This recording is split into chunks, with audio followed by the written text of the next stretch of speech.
पश्चिम बंगाल की सियासत एक बार फिर उबाल पर है। मुख्यमंत्री ममता बनर्जी ने राज्य सचिवालय नंबारा से एक ऐसा बयान दिया है जिसने राजनीतिक और संवैधानिक मर्यादाओं की सीमाएं लांघ दी हैं। विशेष मतदाता सूची पुनरीक्षण यानी SIR को लेकर उन्होंने न सिर्फ केंद्र सरकार को धमकी दी है बल्कि खुलकर कहा है कि अगर बंगाल में SIR की प्रक्रिया चलाई गई तो दंगे होंगे और बहुत कुछ हो सकता है। यही नहीं, उन्होंने दिल्ली में बैठे एक कथित मीर जाफर की मौत की कामना तक कर दी है। ममता बनर्जी यही नहीं रुकी, उन्होंने भारत सरकार की संस्थाओं की शाख पर भी हमला बोला है। उनके बयान का स्वर और भाषा दोनों ही राजनीतिक गरिमाओं से कोसों दूर थे। ये वही मुख्यमंत्री हैं जिनकी पार्टी अब सिर्फ बांग्लादेशी घुसपैठियों और रोहिंग्यों के वोट पर टिकी हुई है। ममता बनर्जी को इस बात की चिंता है कि अगर वोटर लिस्ट पारदर्शी हो गई तो कोई भी असली भारतीय नागरिक तृणमूल कांग्रेस को वोट नहीं देगा। SIR को लेकर ममता बनर्जी की नाराजगी उस समय सामने आई जब संकेत मिल रहे थे कि भारत निर्वाचन आयोग 15 अक्टूबर के बाद बंगाल में विशेष पुनरीक्षण की प्रक्रिया शुरू कर सकता है। इसी को लेकर ममता बनर्जी ने मीडिया के सामने तीखा हमला बोला है।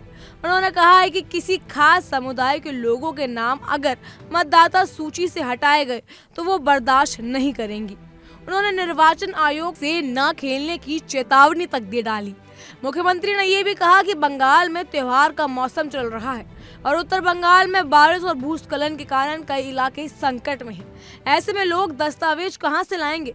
उनके घर बह गए और लोग अवकाश पर हैं। उन्होंने सवाल उठाया है कि इस स्थिति में लोग SIR के लिए जरूरी दस्तावेज कैसे देंगे। गौरतलब है कि इन बयानों के बीच चुनाव आयोग की एक टीम जिसमें deputy election commissioner Gyanesh Bharti शामिल हैं, पश्चिम बंगाल के दौरे पर है और SIR की तैयारियों की समीक्षा कर रही है। इस संदर्भ में ममता बनर्जी का यह बयान सीधे तौर पर केंद्र के खिलाफ राजनीतिक मोर्चा खोलने जैसा है। ममता बनर्जी ने निर्वाचन आयोग के कुछ अधिकारियों पर भी निशाना साधा, हालांकि उन्होंने किसी का नाम नहीं लिया।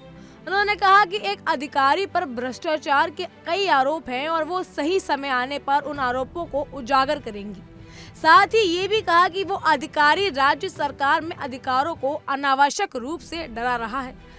ममता बनर्जी ने सवाल उठाया है कि जब तक राज्य प्रशासन आयोग के अधीन नहीं आया तब तक बूथ स्तर के अधिकारियों के साथ बैठकें क्यों हो रही हैं। उन्होंने ये भी दावा किया है कि नादिया जिले के 2 लोगों को दुर्गा पूजा के ठीक बाद NRC से संबंध नोटिस मिले।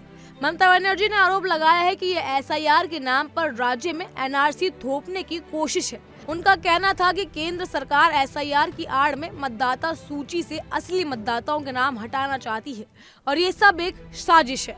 ममता बनर्जी के अनुसार केंद्र सरकार बंगाल में NRC थोपने के इरादे से काम कर रही है और SIR उसी का एक हिस्सा है, लेकिन उन्होंने ये भी कहा कि वो इन साजिशों को कभी सफल नहीं होने देंगी। मुख्यमंत्री के इस बयान ने एक बार फिर दिखा दिया कि बंगाल में तृणमूल कांग्रेस राजनीतिक जमीन खोने के डर से कितनी बौखलाई हुई है। ममता बनर्जी के इस अंदाज ने बंगाल की राजनीति को और गर्म कर दिया है और अब सवाल ये उठता है कि क्या SIR की प्रक्रिया वाकई पारदर्शिता के लिए है या राजनीतिक हथियार बनाई गई है?